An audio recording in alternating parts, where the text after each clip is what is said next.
বেশি বেশি যারা ইস্তেগফার করে তাদের 5টা লাভ। আওয়াজ করে বলতে হবে কয়টা? নাম্বার 1, সব বিপদ থেকে তার উদ্ধার করে কে? নাম্বার 2, যে সব সময় আঠার মতো ইস্তেগফারের সাথে লেগে থাকবে, আল্লাহ তাকে দুশ্চিন্তা থেকে মুক্তি দিবেন, তার কোনো টেনশন থাকবে না। সুবহানাল্লাহ পড়েন।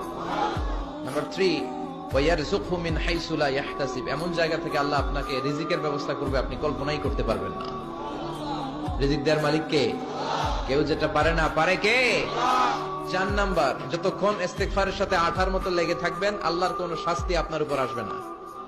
ওমা কানা আল্লাহু মুআযযিবাহুম ওয়া হুম ইস্তাগফিরুন, যতক্ষণ আপনি ইস্তেগফার করবেন আল্লাহর আযাব আপনারে পাকড়াও করবে না। 5 নাম্বার হচ্ছে আল্লাহ আপনাকে মুস্তাজাবুদ দাওয়া বানিয়ে দিবে। মুস্তাজাবুদ দাওয়া মানে এমন ব্যক্তি, যে ব্যক্তি দোয়া করা মাত্রই দোয়া কবুল করে কে? সবসময় ইস্তেগফার পড়তে রাজি আছেন তো?